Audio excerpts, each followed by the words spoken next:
Welcome to Books on Air. I'm Suzanne Harris.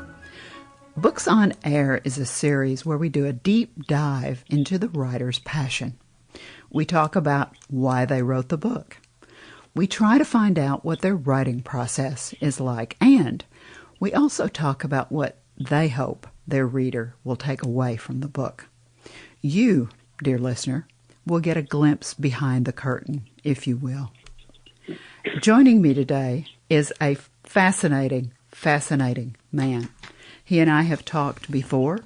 His name is Dr. David D.E. Evans, and he's here to talk about his fascinating book, Present-Day Romance Tragedy, Romeo and Juliet Style. David, welcome. It's such a pleasure to talk to you again. Thank you very much. I'm very pleased to be here. Now, you and I have a past. We've talked about another of your books that's titled Honor and Love, Marriage for Peace. This is not a second book. This is an expanded book about the topic. Am I correct? That's right, yes. How did you first come to write a book about this topic? This is about a topic that I think our listeners will be fascinated by and at the same time have a great deal of mixed emotions about. So let's give them a little bit of background about how you decided to write the book and what it's about. Well, it's got a long history. It's got a very important start time. It was 1993 when I read in The Guardian of an Indian man who hanged his son in public in front of the villagers with a priest standing by, police standing by, and I could not understand it, and it stuck in my mind. About that time, there was also the sniper shooting of Bosniak Serb lovers attempting to cross the bridge in Sarejevo, now called the Romeo and Juliet Bridge. So that made me focus on the concept of unconditional love, where the couple would rather die than be separated. And this is borne out in all the stories. This is an important microhistory in Indian stories, because it's a time when reportings of incidents like this came to all India and world attention and led to a social response. I was very lucky that through my wife, I had contact with a very senior Indian bureaucrat. His name Dilawar Chetting, and he would look at all the papers every day. And over a 2-year period, I collected about 40 stories, and then I started a research thesis. And the books have led on from that. The small book is written in a more easy-to-read style, but it does carry the important messages. The bigger book has got a lot, not only stories, not only Indian folklore, but it's also got, it's got a lot of history and information about India and how the system worked. My friend Dilawar Chetting helped me all the way when I wanted to know things about India and Indian culture. So I was in a very nice situation to collect stories over the 20-year period and observe in the reportings of the community response to this, which eventually led to the High Court recommending capital punishment for perpetrators who would kill lovers. There's a stage, there still is a stage, where such lovers have to find a safe house. And there's a lovely picture I have of couples living in a retreat and sharing a honeymoon together, about 10 couples all together sharing their honeymoon under police protection. The stories are unbelievable, and that's why I put together the bigger book that has so much more information. It has a second part, and that is where I look for the lessons to be learned from the local situation to be expanded into the wider global scene. And as you know, there's a lot of strife in the world that we need to study the paths to peace. So I made this a contrast between the paths to peace at the local scene and paths to peace globally.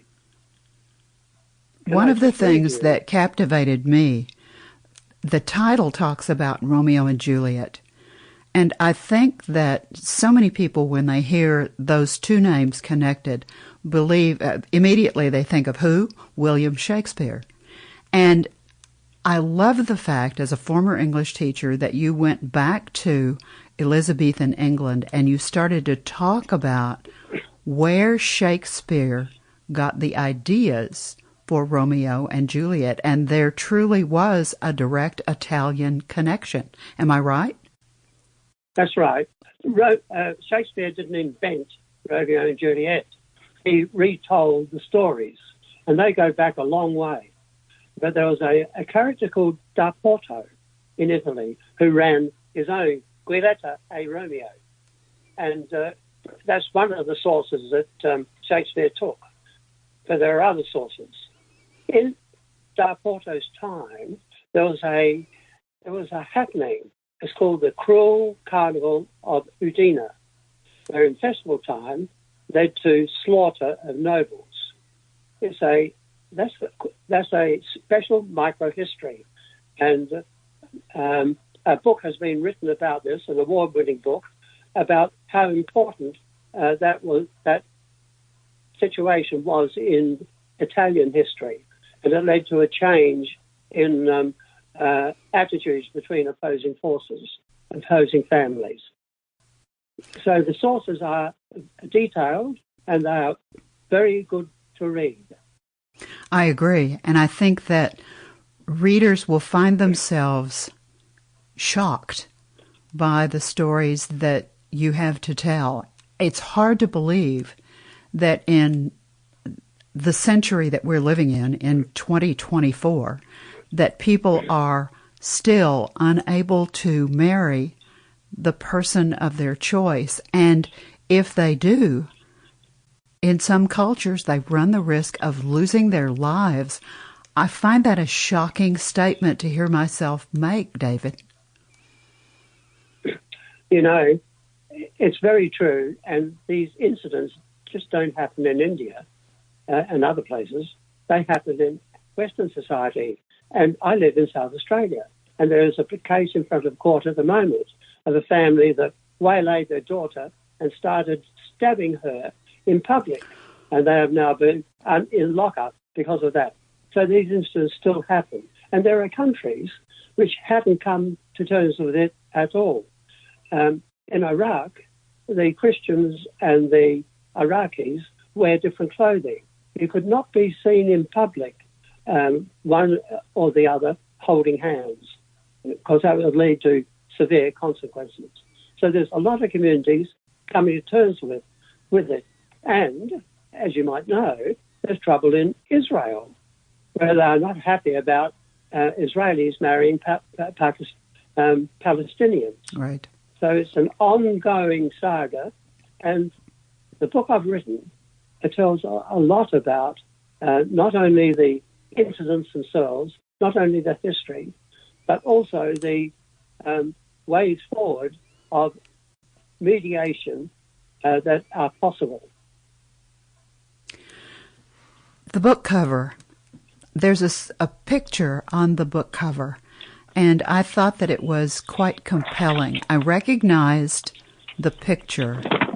Tell me a little bit about why you chose that for the cover, and explain to our listeners what the picture is. Well, everybody's heard about Cupid, and this is Cupid's kiss, where he revived the dead body of Psyche. And this is a sculpture that was first commissioned in 1787 by Colonel John Campbell in England. But in actual fact, this first statue is now in the Louvre in Paris. there are two other similar statues in other parts of the world. But it is a very famous story, the story of Cupid and Psyche. I thought it was a perfect choice for the cover, and the fact that it's part of the statue. It's not the whole thing. It's part of the statue. And our listeners, when they look at the cover of the book, if they have not heard the explanation, they will instantly recognize that statue.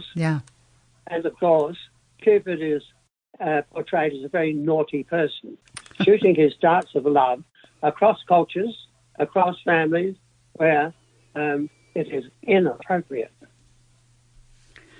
Is there a section that you would like to share with our listeners, David? Is there something you'd like to read to them? Well, let me just give you the pathway to peace that I wrote in my first book. Every culture, and let me just say, one of the nicest ones comes from New Zealand, Filamo Tutanikai, and has a happy ending. But anyway, every culture has wonderful, legendary, romantic stories. Every culture has its marital taboos. Romance of this kind is unconditional. Human rights are allowed or withheld by the society or family within which a person lives. Non-violence is the first acceptable endpoint. Effective law and order is imperative. Family estrangement remains a legal option. Reconciliation is good and can happen at any time. Acceptance, which may involve surrendering previously held convictions, is very good. Welcome and celebration is ideal. Tell the stories and spread the word. Peace is the enjoyment of good relationships. Has your book resulted in direct change, do you think, in the laws in some countries? Well, this has happened in India. The High Court started awarding capital punishment for perpetrators. Well, it is murder. Yeah, that's right. It's funny in India because those who have been awarded capital punishment usually don't get executed. They just stay in jail. And because India does not, it's only in the worst possible scenarios that executions are carried out. But nevertheless, the awarding of capital punishment was seen as a deterrent, and it was working. There's a film called Cap that was made about these things, and it's a very good film to see. Now, you're speaking at a prestigious conference in the next few months. Tell me about what you're going to say and what the conference is and how you got chosen. This will be the third time I've been to international Peace Research Association conferences. I went to the Asia Pacific one in Kathmandu. I went to the international one in Ahmedabad in India. I'm doing this one by Zoom to Sri Lanka, and I'm presenting the material with updates on current scenarios, such as what's happening in Israel and Pakistan, Palestine, and I present the scenario and end up with my own theory of peace, local and global, work for all. That's the conclusion of my paper. I think it's wonderful that you're being invited to speak to peace conferences about a topic that's so explosive. David, I think it would be difficult for people on both sides of this issue to be able to talk to one another and to see each other's point of view and perspective. Has that been your experience? Well, the stories from India give stages along the way. One of them, a senior village person said, they should have left and not come home. Another one, their father, who'd been trying to keep his daughter from marrying a Hindu, from marrying a Muslim, tried for 10 years, eventually allowed it. He said, this will ruin our social life. We will not see them again, but we will not become violent. So from then on, the opposing parties, the family and the newly married, cut their relationships. And that is, when I said family estrangement remains a legal option, that is a step along the way.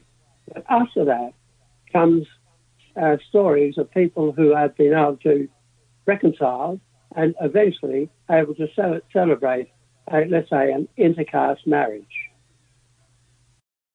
So there is movement.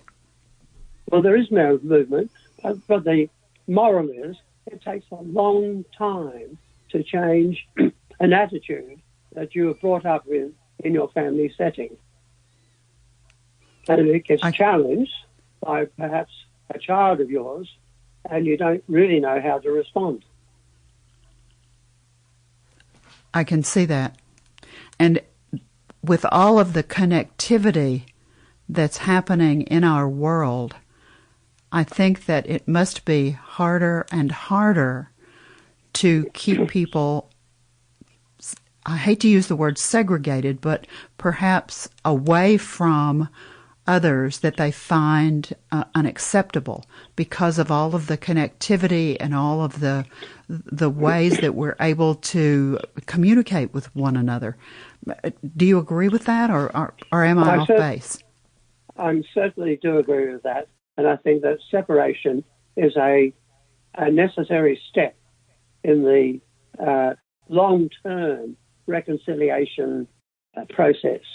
Now, when I talk more about the global issues, I like pointing out to people that it took 75 years for Berlin to celebrate the end of World War II with a holiday. Other countries around the world celebrated the end of World War II annually. It took Berlin 75 years to come to that stage. It takes a very long time to adjust and move on in a positive way. Another thing that I'll be emphasizing in this talk in Sri Lanka is the importance of what's called positive peace. Negative peace is end of fighting. Positive peace is moving on to reconciliation and celebration of relationships. This is just so powerful. You and I could just talk about this and talk about this and talk about this, and I'm sure that our listeners are saying to themselves, where can I find a copy of the book? Let me give them the specific title and do a little spelling so that they can find you. Obviously, present-day romance tragedy, Romeo and Juliet style. The book is on Amazon.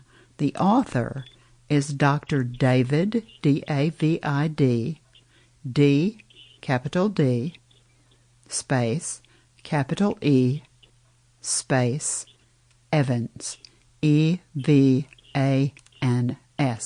You can easily find it on Amazon. David, where else, if someone doesn't want to go to Amazon, or if they'd like to buy from a different kind of bookseller, where else could they find the book?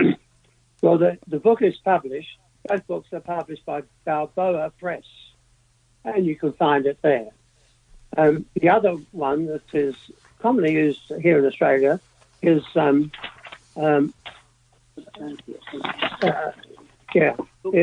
Booktopia. And if you look up Booktopia, you'll find the book there too. Now, let's talk about your website. I know that you have a website. Let's give the listeners the website address, and then let's tell them what they can find there as well.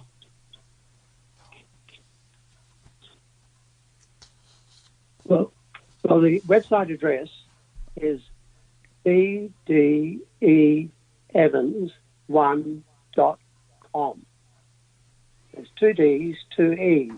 bdeevans1.com. And you'll find the website, which is a memoirs website. and you'll find reference to this book. As well as that, you'll find all my other interests and involvements, which I put up there really as a memoirs website. It includes barbershop singing and things like that. So I like people to look at it and see what they can find. Well, and see you. I mean, I know I actually got to see your face. I looked at the back of the paperback book on Amazon, and there you were. Uh-huh. Now, you're also on Facebook. How can they find you on Facebook? Well, again, David D.E. Evans Facebook. Look up Facebook and look for David D.E. Evans. Same thing for your Twitter account, X account? Yes, that's right. Yes. And you're also doing Instagram, so they would be able to also find you on Instagram. That's all right. Yes, yes. You're a busy man. Tell me about YouTube. Oh, YouTube? Well, I've had a few things put up there. As I mentioned, I'm interested in barbershop singing. And one of them, I took the opportunity when I was in America to sing with a chant. It's a lovely custom, a side issue to the conference, where you have international champions and you tap one on the shoulder and sing that part. So that's there if you want to listen to that. I've got some other things. In fact, I've got myself cooking. So whatever, you can find several things on YouTube of mine. Dr. David Evans, you are a Renaissance man, a true Renaissance man. I can't believe you do all of these things. Now, I always, and if anyone listens to my podcast on a regular basis, they know that I really believe that each author's work is extremely important and extremely personal, and that each author writes a book for a reason. David, when our listeners become readers and they pick up a copy of present-day romance tragedy, Romeo and Juliet style, and they sit down, this to me is not a book that you just will read cover to cover in one sitting. This to me is a book that's a lasting book. This is a book that I would sit down and I would read a part, and then I would need to think about it, and I would need to mull it over, and then I would go back and I might need to reread that part again, or I might go on to the next page. But this is a book that I think people will keep and will read again and again. But they will come to the last page, and they will read the last page of the book. They will close that back cover. You, as the author of the book, must have something that you want that reader to take away. What is it you would like for them to leave with, David? Well, my last word is telling the good stories, the successes, leave us with a message of hope. And I'd like to also say that in the U.S. Review of Books, it ends with, this is a compelling and unforgettable work that could be a significant source for sociology courses and discussion groups. That's where I'd like to leave it. I'm hoping that it will become part of peace education for people growing up. I think you are inspirational. I think the book is amazing. Both books, I think, would be fascinating to sit down and work with and perhaps create some kind of college course around. It's been such a delight and a pleasure, Dr. David Evans, to talk to you again. Please keep up the good work. Be safe in your travels, and good luck at your conference, at your peace conference. And thank you, David, for being my guest today. It's been an absolute pleasure, as always. Well, thank you very much, and it's an absolute pleasure for me. Thank you. You've been listening to Books on Air, brought to you on webtalkradio.net. You can also hear this podcast on Apple, iHeartRadio, and Stitcher. Remember, you can find a copy of Dr. David Evans' book, Present-Day Romance Tragedy, Romeo and Juliet Style, on Amazon. Please keep reading, keep writing, and keep telling your stories. And thank you so very much for listening.